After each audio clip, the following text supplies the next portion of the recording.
आज मैं तुम्हें एक ऐसी कहानी सुनाने वाला हूं जो शायद तुम्हारी अपनी जिंदगी जैसी लगे। मान लो एक लड़का है, मेहनती है, काबिल है, लेकिन हर सुबह उठते ही उसके दिमाग में एक ही आवाज गूंजती है, मुझसे नहीं होगा, हालात ही ऐसे हैं, किस्मत खराब है। वो काम करता है, कोशिश भी करता है, लेकिन नतीजे हमेशा औसत ही रहते हैं।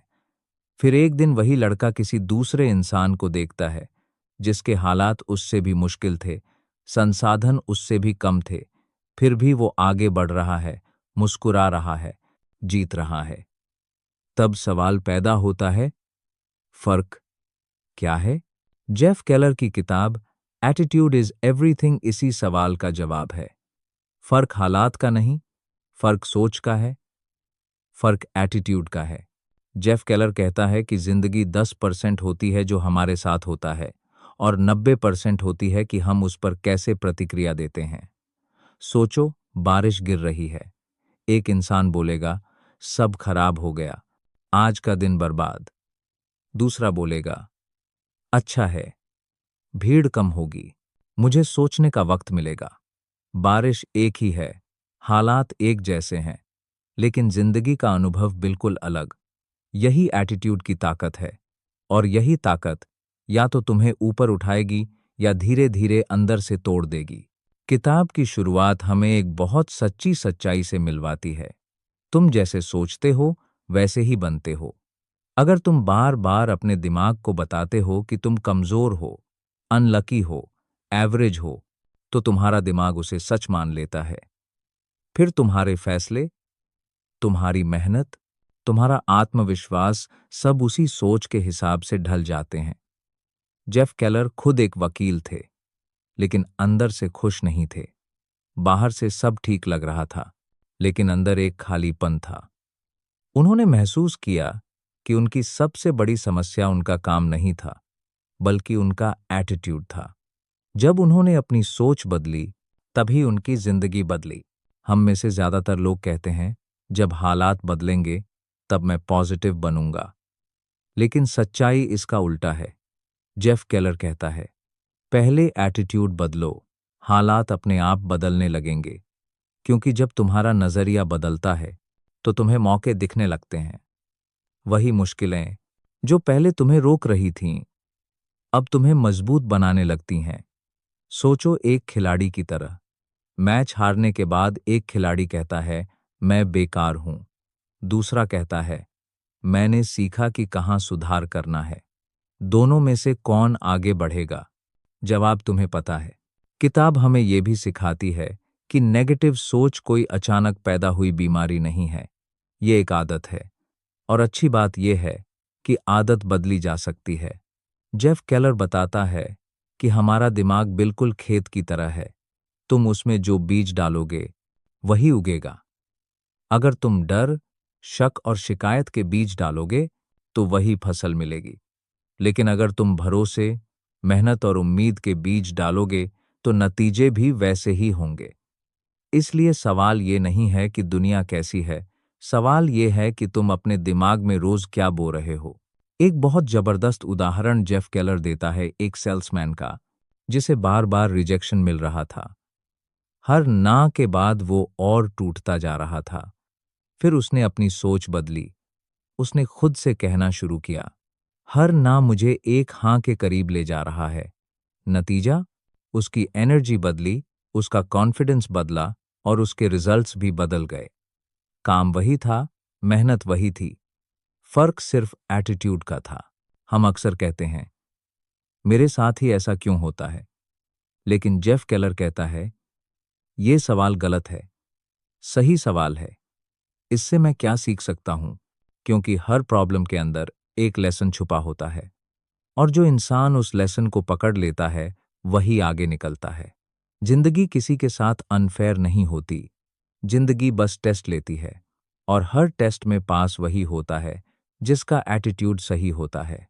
इस पहले हिस्से का सबसे बड़ा मैसेज यही है, तुम्हारी सोच ही तुम्हारी रियलिटी बनाती है। तुम चाहे जितने टैलेंटेड हो, अगर तुम्हारा एटीट्यूड गलत है, तो तुम खुद के सबसे बड़े दुश्मन बन जाओगे। और अगर तुम्हारा एटीट्यूड सही है तो हालात कितने भी मुश्किल क्यों ना हो, तुम रास्ता निकाल ही लोगे। जेफ केलर हमें याद दिलाता है कि सक्सेस बाहर नहीं, अंदर से शुरू होती है। पहले दिमाग में जीतनी होती है, तभी जिंदगी में जीत मिलती है। और यहीं पर एक सवाल तुम्हारे लिए छोड़कर मैं इस हिस्से को रोकता हूं। अगर आज से तुम अपना एटीट्यूड बदल लो, शिकायत की जगह जिम्मेदारी ले लो, डर की जगह भरोसा चुन लो, तो 1 साल बाद तुम्हारी जिंदगी कैसी होगी? लेकिन असली सवाल जवाब ये तुम्हें अभी नहीं मिलेगा। मैं इसे बदलूं कैसे? क्योंकि सच ये है कि सिर्फ मोटिवेशन सुन लेने से जिंदगी नहीं बदलती। जेफ केलर की एटीट्यूड इज एवरीथिंग यहीं पर सबसे ज्यादा प्रैक्टिकल हो जाती है। वो कहता है, एटीट्यूड कोई फिलॉसफी नहीं है, एटीट्यूड एक डेली प्रैक्टिस है। जेफ केलर बताता है कि हमारी जिंदगी की दिशा हमारे शब्द तय करते हैं। जो शब्द हम दूसरों से कहते हैं, उससे भी ज्यादा जो शब्द हम खुद से कहते हैं। सोचो, सुबह उठते ही अगर तुम कहते हो, आज फिर वही बोरिंग दिन, वही प्रॉब्लम्स, तो तुम्हारा दिमाग उसी फ्रीक्वेंसी पर सेट हो जाता है। फिर दिन भर तुम्हें वही चीजें दिखती हैं जो उस सोच को सही साबित करें। लेकिन अगर तुम खुद से कहो, आज कुछ नया सीखूंगा, कुछ बेहतर करूंगा, तो दिमाग मौके ढूंढने लगता है। हालात वही रहते हैं, लेकिन नजरिया बदल जाता है। किताब में जेफ केलर एक सिंपल लेकिन पावरफुल आइडिया देता है, सेल्फ टॉक। वो कहता है, हर इंसान के अंदर एक आवाज चलती रहती है। फर्क सिर्फ इतना है कि कुछ लोग उस आवाज को अपने खिलाफ इस्तेमाल करते हैं और कुछ अपने पक्ष में। जब तुम गलती करते हो तो एक आवाज कहती है, तू हमेशा से ही ऐसा है, तुझसे कुछ नहीं होगा। लेकिन उसी पल अगर तुम कॉन्शियसली कहो, हाँ, गलती हुई है, लेकिन मैं सीख रहा हूं, तो वही सिचुएशन तुम्हें कमजोर नहीं, मजबूत बनाती है। जेफ केलर एक एथलीट का उदाहरण देता है जो चोट लगने के बाद डिप्रेस्ड हो गया था। डॉक्टर ने कहा था कि शायद वो दोबारा पहले जैसा परफॉर्म न कर पाए। अगर वो उस बात को सच मान लेता तो उसका करियर वहीं खत्म हो जाता। लेकिन उसने अपनी सेल्फ टॉक बदली। हर दिन खुद से कहता, मेरा शरीर हील कर रहा है, मैं पहले से बेहतर बनूंगा। नतीजा, उसने वापसी की और पहले से ज्यादा स्ट्रॉन्ग माइंडसेट के साथ खेला। बात शरीर की नहीं थी, बात सोच की थी। अब एक और बहुत इंपॉर्टेंट पॉइंट आता है, एसोसिएशन। जेफ केलर साफ कहता है, तुम जिन लोगों के साथ समय बिताते हो, तुम वैसे ही बन जाते हो। अगर तुम्हारे आसपास हर वक्त शिकायत करने वाले लोग हैं, एक्सक्यूजेस ढूंढने वाले लोग हैं, तो तुम्हारा एटीट्यूड चाहे कितना भी अच्छा हो, धीरे धीरे कमजोर पड़ने लगेगा। इसलिए वो सलाह देता है कि ऐसे लोगों को ढूंढो जो सॉल्यूशन की बात करते हों, ग्रोथ की बात करते हों। क्योंकि पॉजिटिव एटीट्यूड कंटेजियस होता है, वैसे ही जैसे नेगेटिविटी भी। हम में से कई लोग कहते हैं, मेरे पास कोई ऑप्शन नहीं है। लेकिन जेफ केलर कहता है, हमेशा ऑप्शन होता है। हो सकता है हालात बदलने का ऑप्शन न हो, लेकिन रिस्पॉन्स बदलने का ऑप्शन हमेशा होता है। दो लोग एक ही प्रॉब्लम में फंसते हैं। एक इंसान हार मान लेता है, दूसरा उसी प्रॉब्लम को स्टेपिंग स्टोन बना लेता है। फर्क सिर्फ एटीट्यूड का होता है। किताब में एक बहुत सिंपल एक्सरसाइज बताई गई है, ग्रैटिट्यूड। जेफ केलर कहता है, रोज कम से कम 3 ऐसी चीजें लिखो जिनके लिए तुम थैंकफुल हो। शुरुआत में यह एक्सरसाइज बेकार लगेगी, लेकिन धीरे धीरे तुम्हारा दिमाग अबंडेंस देखना सीख जाता है। जब दिमाग के पास कमी पर फोकस करने का टाइम ही नहीं बचेगा, तो नेगेटिविटी अपने आप कम हो जाएगी। एक और पावरफुल कॉन्सेप्ट है विजुअलाइजेशन। जेफ केलर बताता है कि जो लोग सक्सेस अचीव करते हैं, वो पहले उसे अपने दिमाग में देखते हैं। वो खुद को कॉन्फिडेंट देखते हैं, काम देखते हैं, जीतते हुए देखते हैं। दिमाग इमेजिनरी और रियल में ज्यादा फर्क नहीं करता। इसलिए जब तुम बार बार अपने दिमाग में सक्सेस की तस्वीर बनाते हो, तो तुम्हारा एटीट्यूड उस डायरेक्शन में अलाइन होने लगता है। लेकिन जेफ केलर ये भी क्लियर करता है कि पॉजिटिव एटीट्यूड का मतलब ये नहीं कि तुम प्रॉब्लम्स को इग्नोर करो। इसका मतलब है कि तुम प्रॉब्लम से डरते नहीं हो, तुम उन्हें फेस करते हो, सीखते हो और आगे बढ़ते हो। पॉजिटिव एटीट्यूड फेक स्माइल नहीं है, पॉजिटिव एटीट्यूड इनर स्ट्रेंथ है। इस हिस्से का सबसे बड़ा लेसन यही है, एटीट्यूड एक चॉइस है। हर दिन, हर सिचुएशन में तुम्हारे पास चॉइस होती है। तुम कंप्लेंट कर सकते हो या ग्रोथ चुन सकते हो, तुम एक्सक्यूज दे सकते हो या रिस्पॉन्सिबिलिटी ले सकते हो। और जब तुम बार बार सही चॉइस चुनते हो तो वही तुम्हारी आइडेंटिटी बन जाती है। और अब एक सवाल, अगर तुम्हें आज से अपने शब्द, अपनी सेल्फ टॉक और अपने लोगों को बदलना पड़े, लेकिन तो तुम्हारी जिंदगी सवाल आता है, क्या एटीट्यूड सच में मेरी जिंदगी के रिजल्ट्स बदल सकता है? जेफ केलर की एटीट्यूड इज एवरीथिंग का जवाब है हाँ, और सिर्फ बदल सकता है नहीं, बल्कि हर एरिया में बदलता है। सक्सेस, पैसा, रिश्ते, सेल्फ रिस्पेक्ट, सब कुछ एटीट्यूड से जुड़ा हुआ है। जेफ केलर कहता है कि ज्यादातर लोग मेहनत तो करते हैं, लेकिन हाफ हार्टेड तरीके से। वो अंदर से कॉन्फिडेंट नहीं होते कि वो जीतेंगे, इसलिए उनका एक्शन भी वीक होता है। लेकिन जब किसी इंसान का एटीट्यूड क्लियर होता है, तो उसकी मेहनत में एक अलग एनर्जी आ जाती है। मान लो दो लोग एक ही बिजनेस शुरू करते हैं। पहला कहता है, देखते हैं क्या होता है, फेल हुआ तो छोड़ देंगे। दूसरा कहता है, मुझे रास्ता निकालना ही है। बाहर से दोनों की मेहनत सेम लग सकती है, लेकिन अंदर की कमिटमेंट अलग होती है, और वही कमिटमेंट लॉन्ग टर्म में रिजल्ट्स तय करती है। किताब में जेफ केलर एक बहुत पावरफुल लाइन कहता है, विनर्स एक्सपेक्ट टू विन। जीतने वाले लोग जीत की एक्सपेक्टेशन लेकर चलते हैं। इसका मतलब ये नहीं कि उन्हें डर नहीं लगता, बल्कि इसका मतलब ये है कि डर के बावजूद उनका एटीट्यूड पॉजिटिव रहता है। जब तुम किसी काम में ये सोचकर जाते हो कि शायद मैं हार जाऊं, तो तुम खुद ही अपने परफॉर्मेंस को लिमिट कर लेते हो। लेकिन जब तुम सोचते हो मैं अपना बेस्ट दूंगा, तो तुम अपनी पोटेंशियल की बाउंड्रीज पुश करते हो। अब पैसों की बात करें।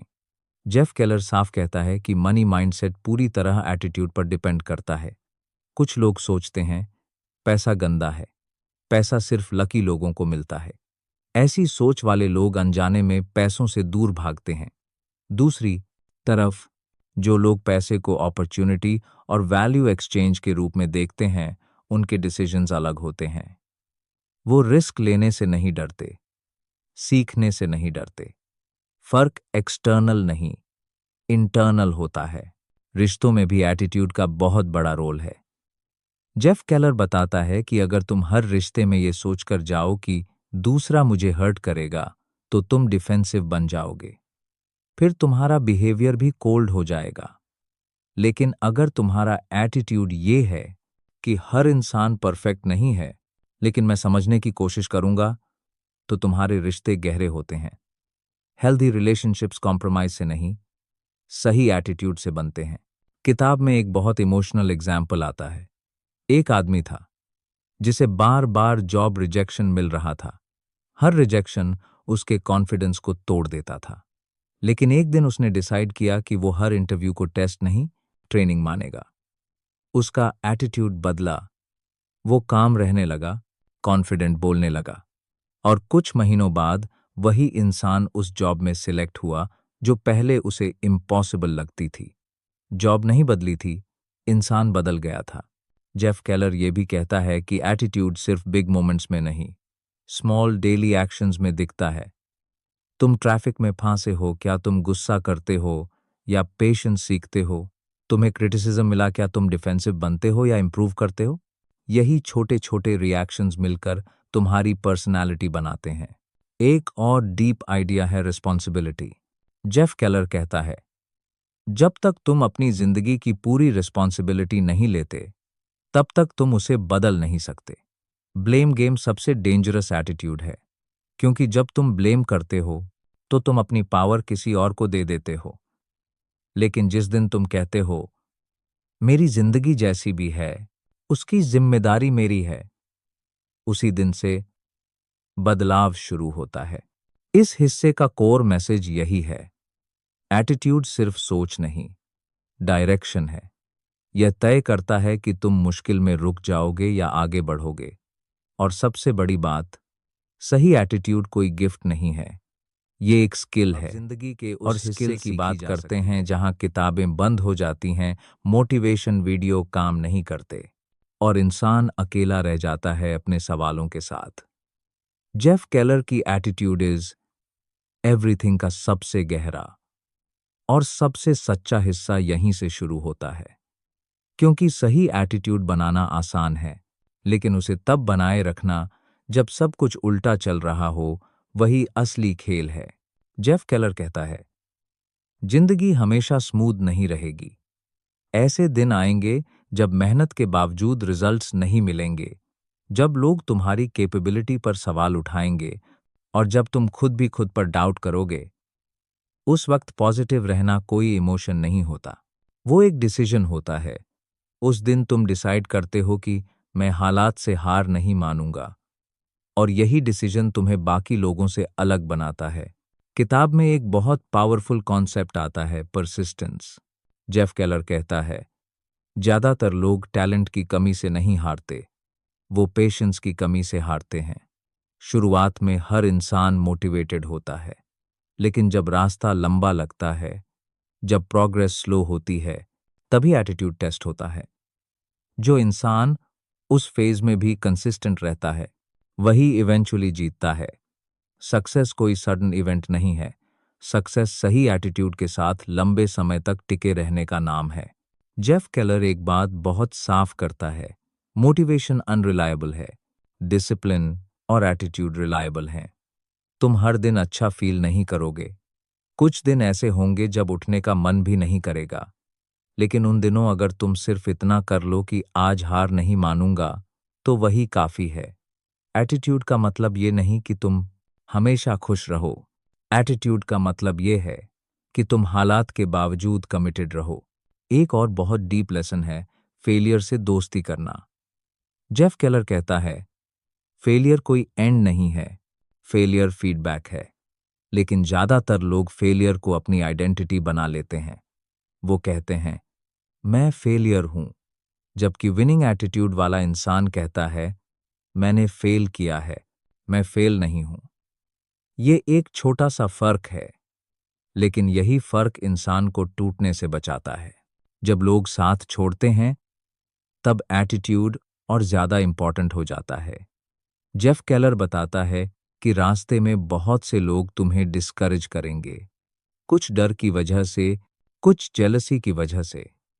उस वक्त तुम्हें याद रखना होता है कि हर इंसान तुम्हारे विजन को नहीं समझ सकता, और इसका मतलब ये नहीं कि तुम्हारा विजन गलत है। स्ट्रॉन्ग एटीट्यूड वाला इंसान वैलिडेशन के लिए नहीं, कन्विक्शन के लिए जीता है।